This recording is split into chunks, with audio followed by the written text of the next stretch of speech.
बहुत समय पहले ब्रह्मांड के एक कोने में एक सभ्यता थी, प्रेडेटर्स की सभ्यता। उनका धर्म, पहचान, सम्मान सब शिकार था। इन्हीं प्रेडेटर्स के बीच था एक ऐसा नाम जिसकी कहानियां आज भी उनके खून में जलती हैं। युद्धजा, एक ऐसा योद्धा जिसने 100 से ज्यादा ग्रहों के सबसे खतरनाक योद्धाओं को शिकस्त दी थी। एक ऐसा शिकारी जिसे द लास्ट स्पीयर किंग कहा जाता था। बुजुर्ग होने से पहले युद्धजा ने एक आखिरी फरमान जारी किया। उसने अपने सबसे ताकतवर योद्धाओं को मैसेज दिया, तुम्हें पृथ्वी पर जाना है। वहां के सबसे शक्तिशाली, सबसे चालाक और सबसे खतरनाक इंसानों को कैद करके लाओ। नियम एक ही होगा, केवल वही जिंदा लौटेगा जो सबसे खतरनाक शिकारी होगा। ये कोई मिशन नहीं था, ये युद्धजा की अंतिम ख्वाहिश थी जो उसकी विरासत को जिंदा रखेगी। Chapter 1, the shield. सन 841 का दौर था। बर्फीले मौसम में वीर वाइकिंग योद्धा उर्सा अपने बेटे एंडर्स और पूरे क्लैन के साथ शिकार पर निकली थी। उनके पास ढेर सारा लूटा हुआ सोना था, लेकिन घर लौटने से पहले उर्सा का एक अधूरा काम बाकी था, क्रिविच समुदाय को जड़ से खत्म करना। हाथ में कुल्हाड़ी थामे उर्सा ने अपने बेटे से कहा, अगर आज मैं इस ऐतिहासिक युद्ध में मारी गई तो मेरा बदला जरूर लेना। अगले ही पल वाइकिंग्स और क्रिविच के बीच घमासान युद्ध छिड़ गया। धरती पर खून बहा, आग की लपटें उठीं और अंत में क्रिविच में से सिर्फ एक जिंदा बचा। लेकिन उर्सा को जिसकी तलाश थी वो वहां नहीं था। उसका नाम था जोरान। उर्सा ने बचे हुए क्रिविच योद्धा को एक पेड़ से लटकाकर पूछताछ शुरू की। उसकी आंखों में खून उतर आया था। तुम सोच रहे हो कि तुम भाग्यशाली हो जो जिंदा बच गए, लेकिन असल में भाग्यशाली वो हैं जो मर चुके हैं। कई घंटों की क्रूरता के बाद अंततः इस क्रिविच ने अपना मुंह खोला। उसने कहा, हमारा सरदार जोरान पूर्व दिशा में कई लीग दूर लेख लड़ोगा की चोटी पर एक विशाल किले का निर्माण कर चुका है। उसने सांस भरते हुए आगे कहा, अब मैंने तुम्हें सब कुछ बता दिया, मुझे जाने दो। लेकिन उर्सा ने अपने बेटे को उसे खत्म करने का आदेश दिया। दरअसल वाइकिंग्स अपने बच्चों को इसी तरह निर्दयी योद्धा बनाते हैं। आज पहली बार एंडर्स के भाले पर खून लगने वाला था, लेकिन जैसे ही एंडर्स आगे बढ़ा वो क्रिविच मुस्कुराया और बोला, छोटे बच्चे, अगर तुम मुझे मारोगे तो मैं तुम्हारे सपनों में आऊंगा, तुम्हारा सबसे बुरा सपना बन जाऊंगा। एंडर्स सहम गया। उसकी आंखों में डर साफ झलक रहा था। ये देखकर उर्सा आगबबूला हो उठी और उसने खुद क्रिविच को खत्म कर दिया। इसके बाद पूरा वाइकिंग क्लैन लेख लड़ोगा की ओर कूच कर गया। रात को जब वे एक स्थान पर विश्राम कर रहे थे, तभी एक प्रेडेटर उनकी निगरानी करता दिखा। वो उर्सा के क्लान पर नजर रखे हुए था, क्योंकि उसे एक महान योद्धा की तलाश थी। उसी रात उर्सा अपने बेटे एंडर्स को उसके नाना की कहानी सुनाती है, उस साम्राज्य की जो जोरान ने तबाह कर दिया था। उर्सा के पिता मौत के कगार पर थे और तब उर्सा एक छोटी सी बच्ची थी जो रणभूमि में घायल पड़े अपने पिता से उठने की बार बार गुहार लगा रही थी। तभी जोरान तलवार लिए चुपचाप उनके पीछे आ खड़ा हुआ। उर्सा के पिता ने जोरान से प्रार्थना की कि वो उनकी बेटी को जिंदा छोड़ दे। इस पर जोरान ने शर्त रखी, अगर उर्सा अपने पिता को खुद मार दे तो वो उसे जिंदा जाने देगा। उर्सा ऐसा नहीं कर पा रही थी, लेकिन उसके पिता ने कहा कि यही एक रास्ता है। उन्होंने उससे वादा लिया कि एक दिन जरूर उसका बदला लेगी, और फिर अपने खून से उर्सा के चेहरे पर वही चिन्ह बनाया जो कभी उनके पिता ने उनके चेहरे पर बनाया था। तभी से उर्सा जोरान को ढूंढ रही है अपने पिता का बदला लेने के लिए। बर्फ, पहाड़ियों और बर्बरता को चीरते हुए आखिरकार उन्होंने जोरान का किला खोज निकाला। अब उर्सा का प्लान ये था कि कोई प्लान नहीं था। उसने किले के मेन दरवाजे पर दस्तक दिया और जैसे ही दरवाजा खुला अचानक उन पर कहर बनकर टूट पड़ी। कहने वाले उसे स्टॉर्म ब्रिंगर शील्ड मैडन कहते थे, मतलब वो महिला जो जहां जाती है वहां कहर लाती है। वो उत्तरी समुद्रों की वॉल्करी थी जिसकी तलवार चलने से पहले ही दुश्मन कांपने लगते थे। उसकी रफ्तार स्टॉर्म जैसी तेज थी और उसका गुस्सा आग जैसा बेरहम। क्लान के बाकी योद्धा भी पीछे नहीं थे। क्रिविच के लड़ाके एक एक कर ढेर हो रहे थे। तभी उर्सा की नजर उस विशाल दरबार के दरवाजे पर पड़ी जो अब धीरे धीरे बंद हो रहा था। उसने एक झटके में दुश्मनों को पछाड़ा और जैसे शिकारी अपने आखिरी शिकार पर झपटता है वैसे ही वो लपकी। दरवाजा लगभग बंद हो चुका था, लेकिन उर्सा ने अपना शील्ड उसके पल्लों के बीच अटका दिया। अगले ही पल वो अंदर घुसी और दूसरे ही पल जोरान के कमांडर का सर जमीन पर था। जोरान वहीं मौजूद था, लेकिन उसने उर्सा को नहीं पहचाना। तब उर्सा ने उसे उस भयानक दिन की याद दिलाई जब उसने उसे मजबूर किया था कि वो अपने ही पिता की हत्या करे। उर्सा की बात सुनते ही जोरान को सब याद आ गया और वो उसे चिढ़ाने लगा। उसने कहा, तुम्ही ने अपने पिता की जान ली थी।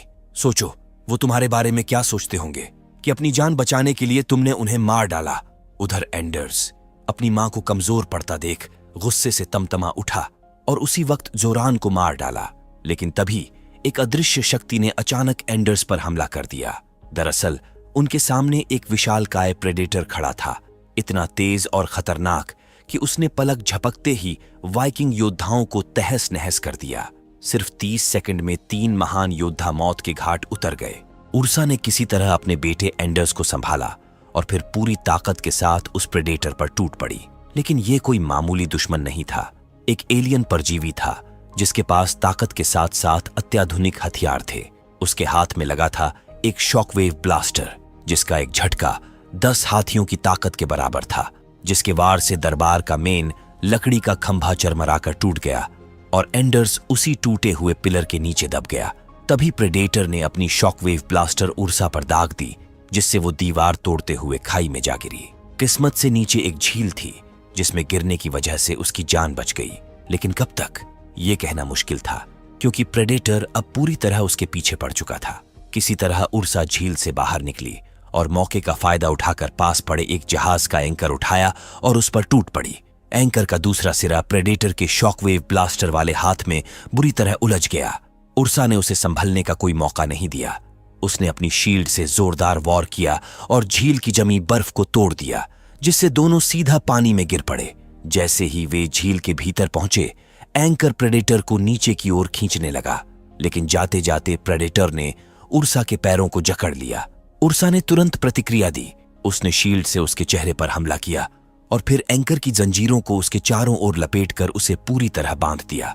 इसके बाद उर्सा ने उसका ही शॉकवेव ब्लास्टर एक्टिवेट कर दिया और सामने शील्ड तानकर खड़ी हो गई। एक जोरदार झटका हुआ। शॉकवेव ने उर्सा को झील से बाहर फेंक दिया और प्रेडेटर का सिर एंकर की नोक से आर पार हो गया। उर्सा उस परजीवी को मारने में सफल तो हो गई, लेकिन उसका बेटा एंडर्स नहीं बच सका। अगले सीन में वो प्रेडेटर्स के कैद में थी और उसके गर्दन में एक खास तरह का कालर लगा हुआ था। Chapter 2 the sword. ये कहानी है सन 1609 की। जापान के सम्राट के 2 पुत्र थे, केंजी और कियोशी। एक दिन सम्राट ने ऐलान किया कि अब वो अपना उत्तराधिकारी चुनेंगे। नियम बिल्कुल साफ था, जो तलवारबाजी में जीत हासिल करेगा वही अगला राजा बनेगा। लेकिन केंजी अभी इसके लिए पूरी तरह तैयार नहीं था। जैसे ही उसने अपनी तलवार मियान में रखी, कियोशी ने मौका देख झट से तलवार खींची और उस पर टूट पड़ा, क्योंकि वो जानता था केंजी मेहनती है, उसे अगर और वक्त मिला तो वो उसे यकीनन मात दे देगा। इसलिए कियोशी ने बिना देर किए हमला किया और केंजी को हरा दिया। इस झड़प में केंजी के चेहरे पर तलवार का एक गहरा जख्म पड़ा, जो उसकी पहचान बन गया। उस दिन उसने महल हमेशा के लिए छोड़ दिया और गुमनामी में अपनी जिंदगी गुजारने लगा। 20 साल बीत गए और एक दिन सम्राट की मृत्यु हो गई। जैसे ही खबर केंजी तक पहुंची, उसी रात उसने अपनी खोई हुई विरासत पर दावा ठोकने के लिए महल पर चुपचाप धावा बोल दिया, बिना किसी की नजर में आए। लेकिन उसे कहां पता था कि एक प्रेडेटर की नजर उस पर पहले से ही टिकी हुई थी। एक तरफ कियोशी अपने पिता की चिता को अग्नि दे रहा था, तो दूसरी तरफ उसका भाई केंजी महल में धीरे धीरे दाखिल हो रहा था। रास्ते में उसकी कुछ सैनिकों से झड़प भी हुई, लेकिन वो सबको खामोशी से रास्ते से हटा देने में कामयाब रहा। मगर तभी महल के एक वॉच टावर से किसी ने केंजी को देख लिया और सबको सतर्क करने के लिए बड़ी सी घंटी बजा दी। घंटी की आवाज सुनते ही सैनिकों ने तुरंत दरबार के मुख्य द्वार को बंद कर दिया और कियोशी के सामने ढाल बनकर खड़े हो गए। इसका मतलब था केंजी को अपने भाई तक पहुंचने के लिए पहले उसके रक्षकों से पार पाना होगा। अगले ही पल एक स्मोक ग्रेनेड फटा और धुएं की आड़ में केंजी ने पलक झपकते ही सभी रक्षकों को चुपचाप खत्म कर दिया। अब वहां सिर्फ 2 भाई थे, एक ही खून, लेकिन अब एक दूसरे के खून के प्यासे। पिता की विरासत अब केवल एक ही के हिस्से आनी थी। देखते ही देखते दोनों के बीच घमासान युद्ध छिड़ गया। ऐसा युद्ध जिसमें न सम्मान बचा था न रहम। उनकी तलवारें टकराईं तो मानो समय थम गया। हर वार में बरसों का गुस्सा, जलन और दर्द झलक रहा था। वो दोनों न सिर्फ महारथी थे, बल्कि एक दूसरे की हर चाल को पढ़ने वाले योद्धा भी थे। लेकिन आखिरकार केंजी ने कियोशी को परास्त कर दिया और उसके चेहरे पर ठीक वैसा ही कट लगाया जैसा बचपन में कियोशी ने उसे दिया था। मतलब वो कियोशी को जान से मारकर विरासत हासिल नहीं करना चाहता था। लेकिन उसी पल लड़ाई के दौरान दरबार की रेलिंग टूट गई और कियोशी नीचे गिर पड़ा। उसकी मौत ने केंजी को अंदर तक झकझोर दिया। वो एकटक अपने पिता के पोस्टर को देखने लगा। तभी प्रेडेटर ने उसी पोस्टर को फाड़ते हुए उस पर हमला कर दिया, लेकिन केंजी किसी तरह उसे चकमा देकर भाग निकला। इस बीच प्रेडेटर के रास्ते में जो भी सैनिक आया वो जिंदा नहीं बचा। भागते भागते केंजी ने एक खिड़की तोड़ी और महल की छत पर कूद गया। फिर छत पर सरकते हुए उसके नीचे लटक कर छिप गया, क्योंकि उसी पल प्रेडेटर भी छत पर आ चुका था। जैसे ही उसने केंजी के करीब कदम रखा, केंजी ने झट से उसके पैरों में चाकू घोंपा और वहां से फुर्ती से भाग निकला। दरअसल बचपन में अपने भाई से शिकस्त खाने के बाद केंजी ने खुद को इस कदर तैयार किया था कि अब वो एक बेहद खतरनाक निंजा बन चुका था। भागकर छत से कूदते हुए उसने प्रेडेटर के सामने स्मोक ग्रेनेड फेंका, जिससे उसका विजन ब्लॉक हो गया। और इसी मौके का फायदा उठाकर केंजी ने उस पर चाकुओं से हमला कर दिया, जिससे प्रेडेटर लहूलुहान हो गया। वहीं केंजी महल के बाहर वाले झील में जा गिरा। झील से बाहर निकलते ही केंजी को हैरानी हुई जब उसे पता चला कि उसका भाई कियोशी जिंदा था, और अगले ही पल कियोशी तलवार लेकर उस पर टूट पड़ा। दोनों की तलवारें एक बार फिर टकराईं और जमीन थर्रा उठी। लेकिन तभी इस मुकाबले के बीच अचानक एक प्रेडेटर ने केंजी पर हमला कर दिया। उसी वक्त कियोशी ने खुद को ढाल बनाकर अपने भाई को बचाया, और फिर दोनों भाई मिलकर उस खतरनाक शिकारी से भिड़ गए। इस भयंकर लड़ाई में प्रेडेटर ने अपनी तलवार कियोशी के शरीर के आर पार कर दी, लेकिन कियोशी ने आखिरी सांस तक हार नहीं मानी। दोनों भाइयों की जुगलबंदी रंग लाई और उन्होंने मिलकर उस प्रेडेटर को खत्म कर दिया। लेकिन ये जीत भारी कीमत पर मिली। कियोशी नहीं बच सका। यहीं से कहानी ने एक और मोड़ लिया। प्रेडेटर्स ने केंजी को बंदी बना लिया और उसे अपने प्लैनेट की जेल में ले गए। वहीं जेल जहां उर्सा पहले से कैद थी। इससे यह साफ हो गया कि प्रेडेटर्स अलग अलग समय से ऐसे योद्धाओं को चुन चुन कर उठा रहे थे जो उन्हें मारने की काबिलियत रखते थे। उर्सा सन 841 की योद्धा थी, जबकि केंजी सन 1609 से आया था। यानी प्रेडेटर समय में सफर कर उन प्रेडेटर किलर्स को पकड़ रहे थे। इसके पीछे एक बहुत बड़ा राज छिपा था। चैप्टर 3 द बुलेट, फ्लोरिडा, सन 1941। देश में युद्ध जैसे हालात थे। इसी दौरान एक लड़का अपनी कार हवा से बातें कराता हुआ उड़ते हुए एक फाइटर प्लेन से रेस लगा रहा था। लेकिन तभी उसकी कार का इंजन धोखा दे गया और मजबूरन उसे अपने डैड को बुलाना पड़ा। डैड ने आकर इंजन खोला। टोरेस से पूछा क्या हुआ, लेकिन टोरेस का ध्यान इंजन पर नहीं था। उसकी निगाहें अब भी आसमान में उड़ते प्लेन को निहार रही थीं। पिता ने उसकी आंखों में झांका और सब समझ गए। अब उन्हें यकीन हो गया था कि उनके बेटे का दिल मशीनों में नहीं, उड़ान में है। उन्होंने धीरे से कहा, अगर इंजन को नहीं समझ सकते तो प्लेन उड़ाना तुम्हारे बस की बात नहीं बेटे। फिर उन्होंने जेब से एक लिफाफा निकाला, ड्राफ्ट नोटिस, जिस पर अमेरिकी राष्ट्रपति की मुहर थी। इसका मतलब था कि जॉन टोरेस को आपातकाल के तहत सेना में भर्ती के लिए बुलाया गया है। 1 साल बीत चुका था। अब टोरेस वायुसेना में काम करते हुए प्लेनों की मरम्मत करता था, लेकिन उसका असली सपना तो हमेशा से एक ही था, आसमान में उड़ान भरना। एक दिन उसे ये मौका तब मिला जब दुश्मन ने अचानक उनके क्षेत्र में घुसपैठ कर दी और उनके प्लेनों को निशाना बनाना शुरू कर दिया। इसी दौरान एक फाइटर प्लेन क्रैश होकर उनके बेस पर आ गिरा। उस प्लेन का पायलट बुरी तरह घायल था। मरने से पहले वह कांपती आवाज में बोला, मैंने आकाश में हुक देखा जिसने हमारे सारे प्लेन तबाह कर दिए। आज से पहले मैंने ऐसा कुछ कभी नहीं देखा था, और वो पायलट गलत नहीं था। क्रैश हुए प्लेन के सिरे पर अब भी वो रहस्यमयी हुक अटका हुआ था। अगले ही पल कमांडर वेंडनबर्थ एक टीम लेकर दुश्मन को खत्म करने निकल पड़े। उनके रवाना होते ही टोरेस ने उस हुक पर रिसर्च शुरू कर दी, लेकिन मामला अजीब था। न तो वो हुक ड्रिल से छेदा जा रहा था और न ही गैस कटर से उस पर कोई असर हो रहा था। उसी जांच पड़ताल के दौरान टोरेस से वो हुक अचानक एक्टिवेट हो गया और तभी उसे इस हुक की असली ताकत का अंदाजा हुआ। घबराकर टोरेस ने तुरंत अपने सुपीरियर को खबर दी कि कमांडर वेंडनबर्थ और उनकी पूरी टीम गंभीर खतरे में है। दुश्मन वैसा नहीं है जैसा वो सोच रहे हैं, लेकिन उसकी बात को नजरअंदाज कर दिया गया। कोई संदेश नहीं भेजा गया। अब टोरेस के पास सिर्फ एक ही रास्ता था, खुद जाकर उन्हें चेतावनी देना। उसने एक पुराना और मुश्किल से उड़ने वाला प्लेन उठाया और उनकी ओर अकेले निकल पड़ा। उधर कमांडर वेंडनबर्थ और उनके फाइटर्स दुश्मनों से भिड़े हुए थे, और इसी बीच आसमान में प्रेडेटर का एक प्लेन उनकी तरफ बढ़ता हुआ दिखाई दिया। वहीं टोरेस भी मौके पर पहुंच चुका था। कमांडर ने उसे प्लेन उड़ाते देखा तो हैरान रह गए। उन्होंने सख्त लहजे में चेतावनी दी, ये वॉर फ्लाई जोन है, तुरंत वापस बेस लौटो। टोरेस ने बिना झिझक जवाब दिया, सर, हमें सबको लेकर वापस लौटना होगा, क्योंकि ऊपर कोई अनजान दुश्मन खुलेआम शिकार पर घूम रहा है और हम उसकी टारगेट पर हैं। टॉरेस की बात पूरी भी नहीं हो पाई थी कि अचानक हवा में एक हुक लहराता हुआ नजर आया और पलक झपकते ही उनके एक प्लेन को बारूद के धमाके में बदल दिया।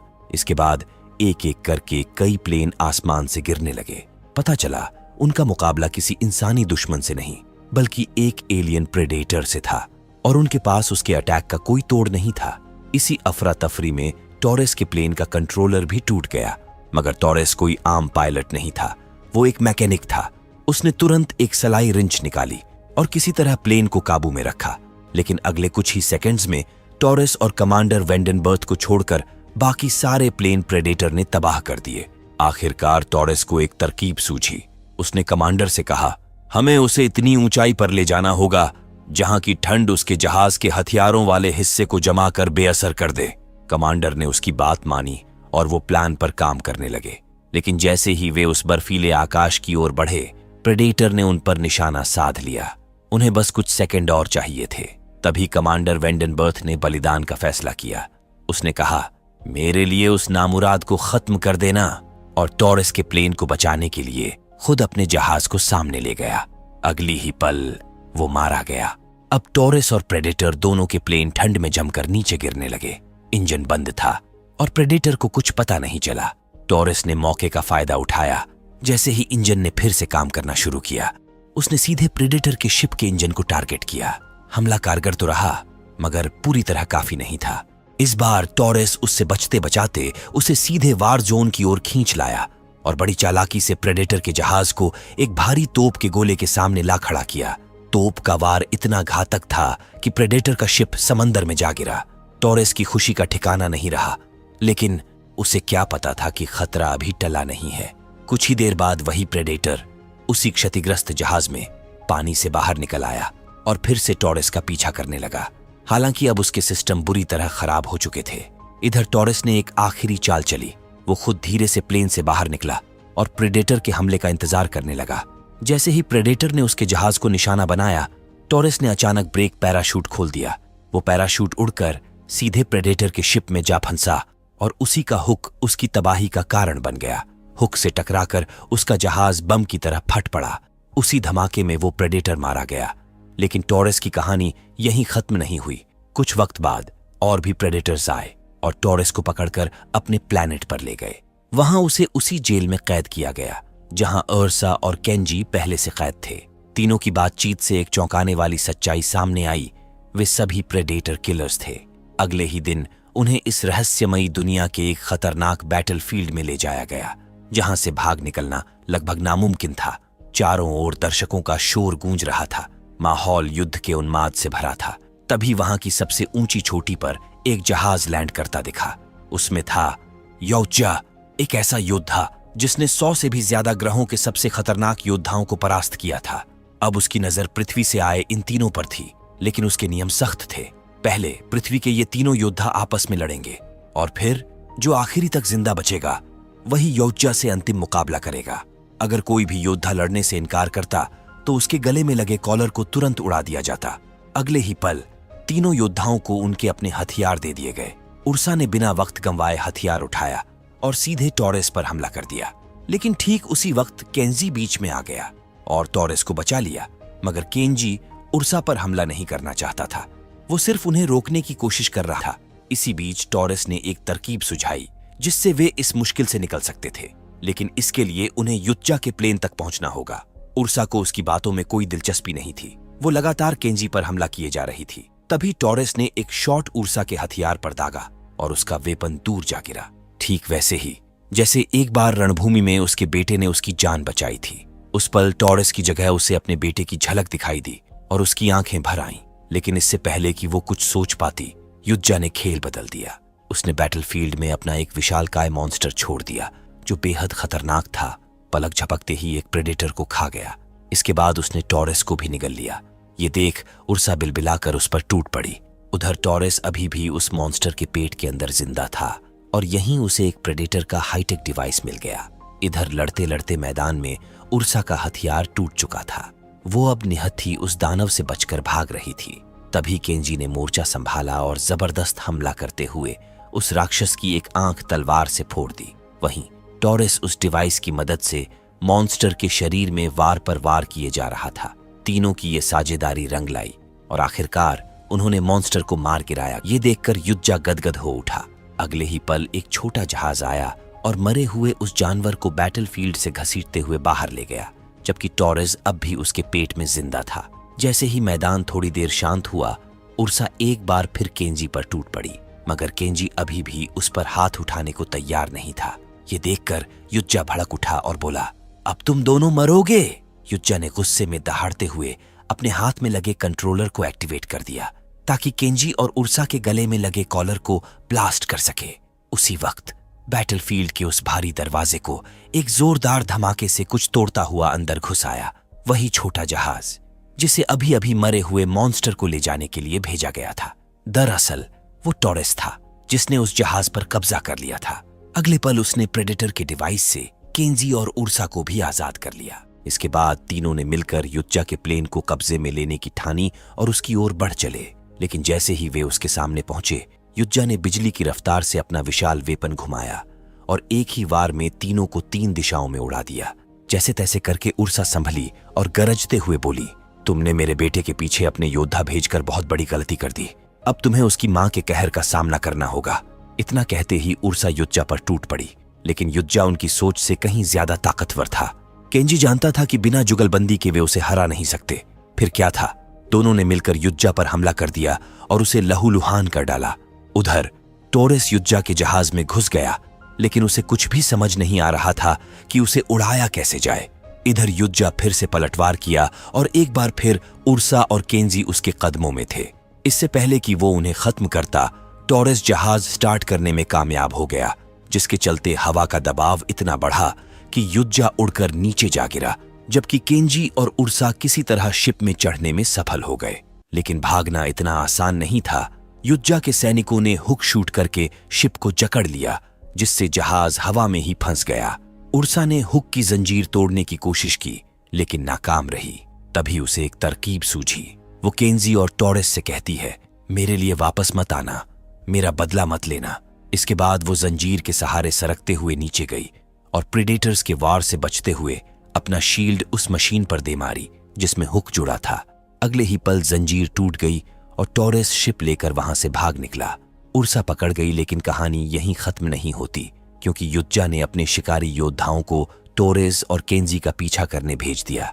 जहां तक उर्सा की बात है, उसे फ्रीज करके एक जेल में कैद किया गया और उस जेल में पहले से एक और कैदी मौजूद थी, नारू। जिन्होंने प्री मूवी देखी है वो नारू को जरूर जानते होंगे। वो यहां थी क्योंकि वो भी एक प्रेडेटर किलर थी।